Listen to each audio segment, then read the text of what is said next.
Hello everybody, Raven Knight here, and welcome to a very interesting video that we've been long waiting for. The new hero of For Honor has been revealed to us, a warrior group of women named Afeera. The Afeera are apparently these warrior women who served as the personal guard and elite warriors of the Sultana in the Arabian lands that connect to Heathmore, what have you. Apparently they've come from Arabia to Heathmore because Ravier and Horkos came to their lands, killed the Sultana, stole their magical stone, or destroyed it rather, and now they've come to Heathmore to get their revenge. And they come wielding a mace and shield, having these cool acrobatic moves that look really flashy, really fancy. They have a lot of knowledge at their belt because, as they said in the stream, they hold knowledge and studying paramount. They believe very firmly in having intelligence and education. They're very strong, very fast, very agile. We describe them as kind of a combination between shinobi and conqueror. Now, before we go any further, I should state, while I will talk briefly about their movesets and about what I think about it, know that I'm not an objective source on what's balanced and what's not. You'd probably be better off listening to someone like Freeze or something like that. I'm not as familiar with that stuff. What I do know more about, though, is history. I know a lot about culture and history, especially around that time period. So what I want to do first and foremost is try to solve the mystery of who these warriors are most likely based on. And I have two candidates. Keep in mind that this is all first impressions. I haven't had the chance to really look through my notes or my books or my sources to really analyze and compare and contrast things here. This is all just first impressions based on what I've seen so far. I would need to see a little bit more, analyze a little bit more, keep that in mind as we go forward, okay? So here are my two candidates. The first option are the Mamluks. Now, who were the Mamluks? Mamluk comes from an Arabic word that basically means slave. Mamluks were essentially slave soldiers. The practice of bringing in Mamluk soldiers was basically around, I think, as early as the 9th century, because it was a part of an Islamic traditional means of military practice. Basically, you involved slave corps from conquered territories into your army. In fact, Saladin did this in 1169. He followed that tradition very closely. He involved Kurdish, Arab, Turks, and other elements into his army. And this practice was done all the way down several sultanates along the Arabic Empire's whole domain. It was followed all the way up to, I think, Al-Malik As-Salih Ayyub, who ruled in the mid-13th century. He apparently had the largest amount of slaves there were, chiefly Turkish, I think, and a few others.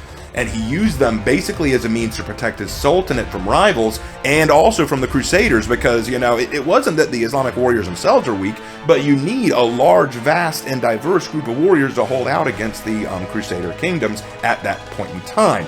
Now, upon Ayyub's death in about, I think, 1250, I could be wrong about that, I know it was mid-13th century, when he died, there was a struggle for the throne, and Mamluk generals quickly murdered his heirs and all those who could go to the throne and put one of their own in power. And thus, for about 250 to 300 years, because I think it ended around the early 16th century, I could be wrong about that again, I need to look at my sources, but I think for about 250 to 300 years, the whole Islamic Empire, I think from Egypt to Syria, was ruled by the Mamluks and their descendants.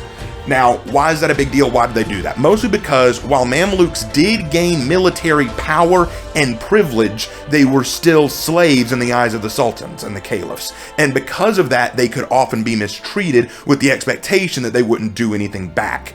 The problem is, eventually a dog, even if you feed it, will bite you if you keep smacking it. And a lot of Mamluks were biding their time, waiting for the chance to take power, and when they saw it, they did. Now, what can we say about Afeera and the Mamluks? How do they tie together? Well, Afeera is supposedly the defender of the Sultana. That's their whole role. Afeera are defenders of the Sultana. Mamluks were required to defend their sultans too. That was a major purpose for why they were around. Their job was to defend the sultans.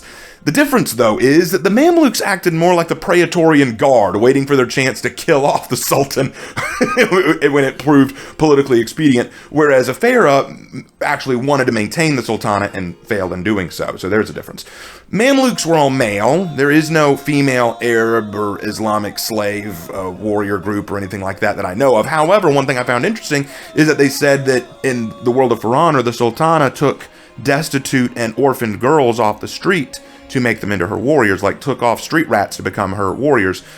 That's an interesting thing that I noticed, because wouldn't it make just as much sense? Wouldn't that be how the Sultan might view taking a slave? Like saying, you're from a lesser group of people. You're from a different group of people that we just conquered. Your parents probably won't miss you, or if they're still alive, they won't. Like, so come along, we're going to make you one of our new soldiers. So that would definitely work. So she might be a slave warrior, and she's been either indoctrinated or taught the ways of fighting for the Sultana. So that could definitely be a connection. The mace is something that you might have seen a Mamluk use. So these are all good connections I could make. Some of the armors look like they could be connected. Plus, there's the fact that the developer themselves said that they were heavily inspired by the Mamluks. So that's another part of it. The second candidate, though, not just the Mamluks, because I think the Mamluks, it makes a great case. You could make a great case with the Mamluks. But the other is the Janissary Corps. Now, who are the Janissaries? The Janissary were an elite corps of soldiers that made up some of the standing army of the Ottoman Empire from around the late 14th century to about the early 19th century.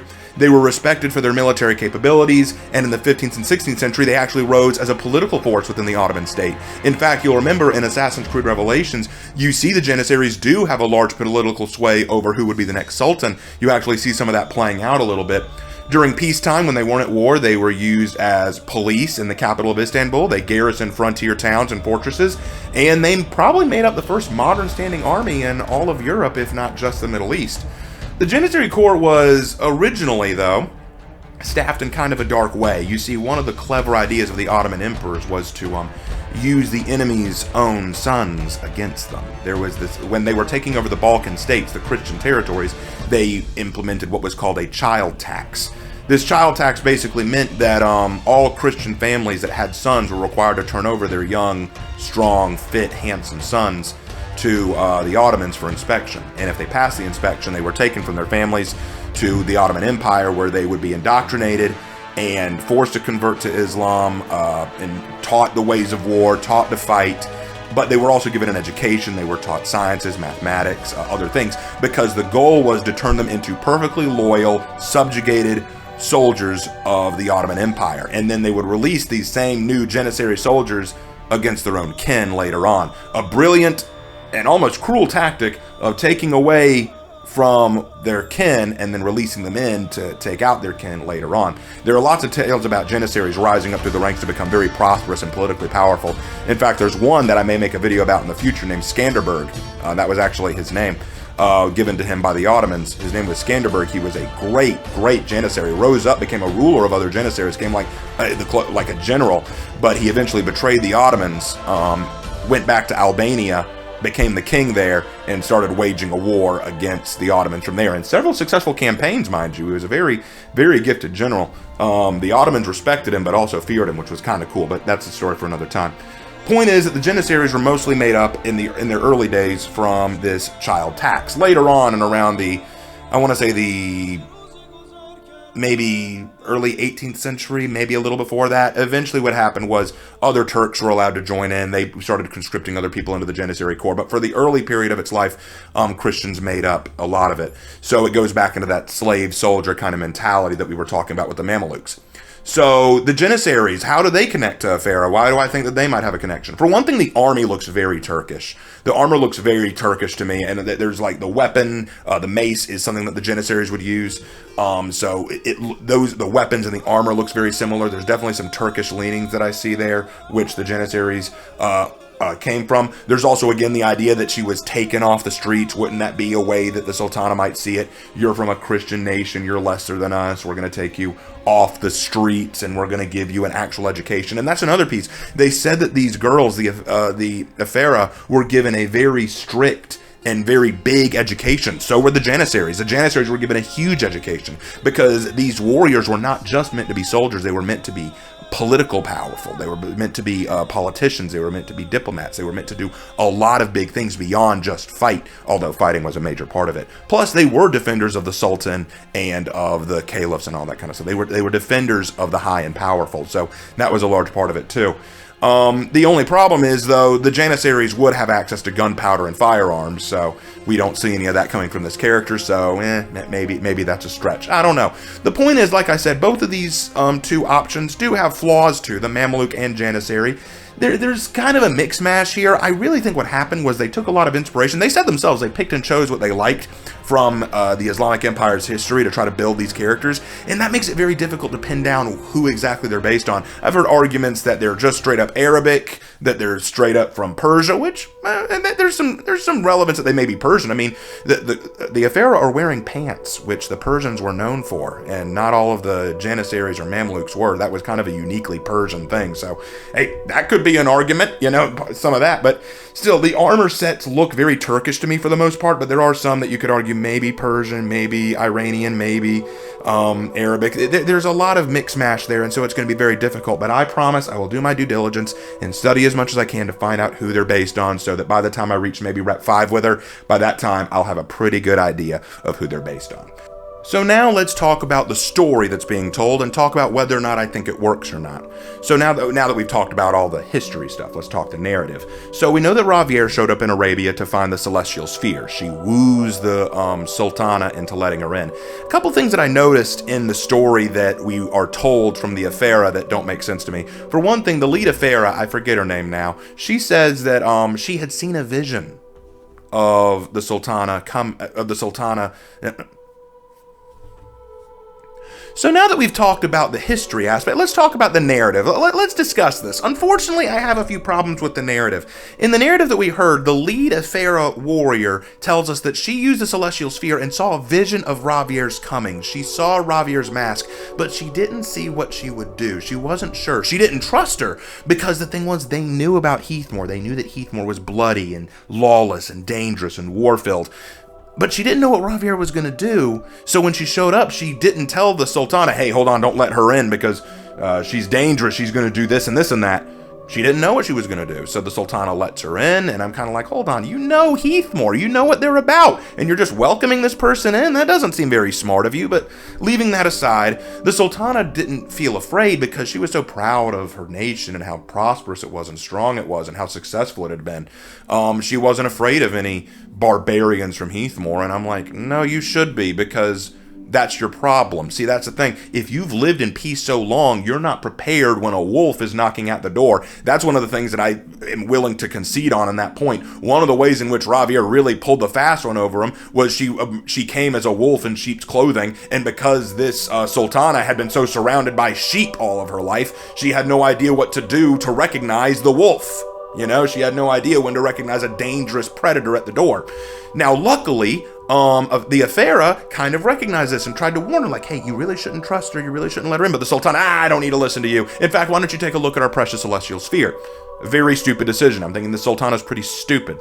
So the Sultana lets her take a look at the celestial sphere. Ravier looks into it, sees a path for Horkos to take, then breaks the sphere, kills the Sultana, sets fire to the royal library, and yeets out of there. Of course, the Afeera are devastated.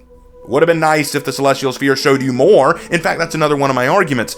How come Ravier looks into it and sees all she needs to know to help Horkos win? She's got the roadmap to victory.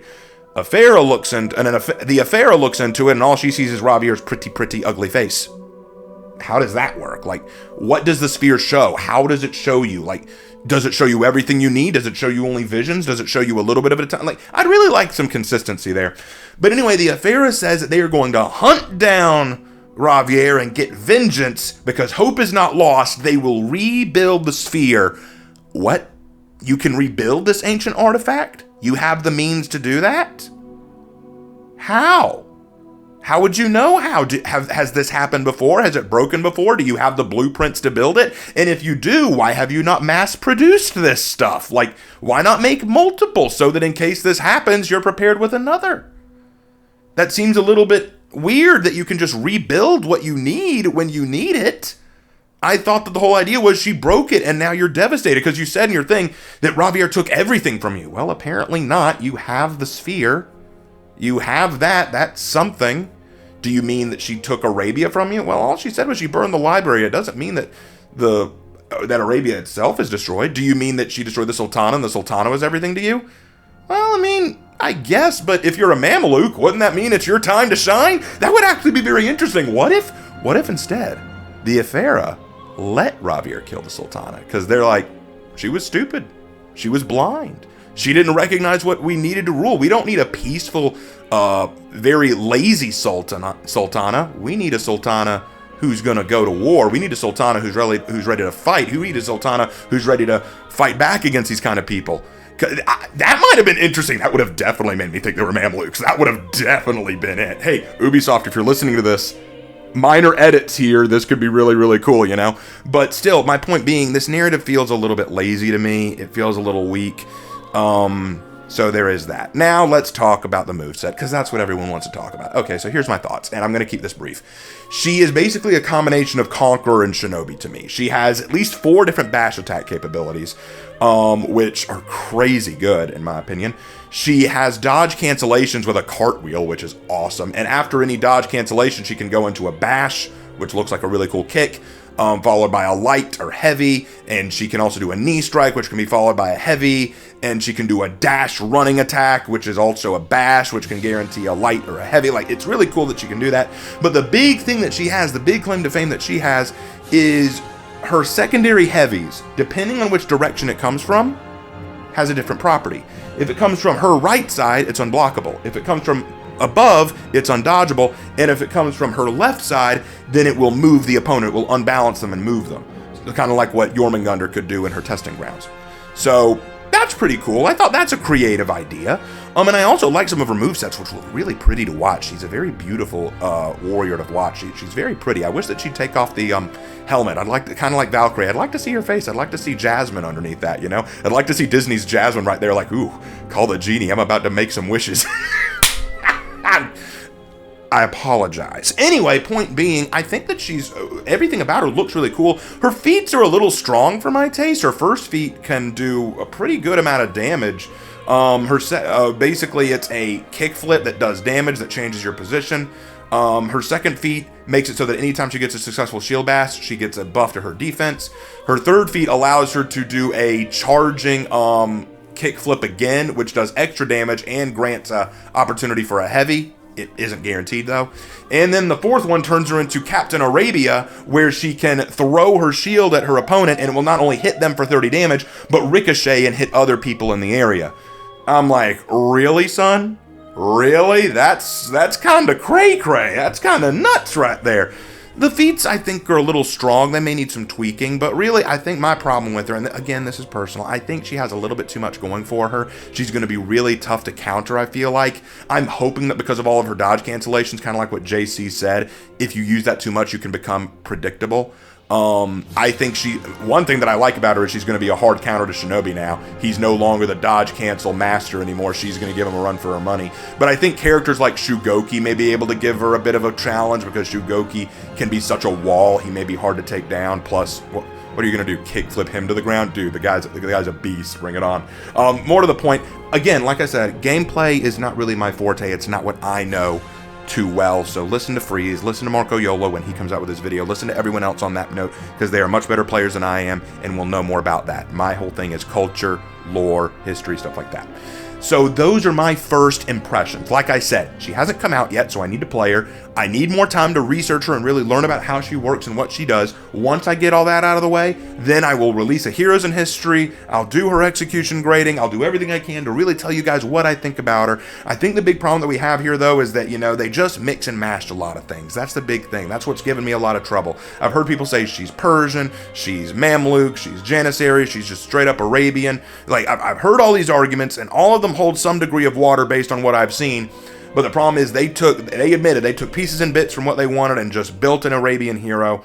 I'm not saying she's bad. In many ways, I think she's incredible. She looks like she's going to be a real game changer. It's kind of different from Medjay. When I saw Medjay, I thought, this is badass. But I can clearly see her using elements of other heroes to make him cool.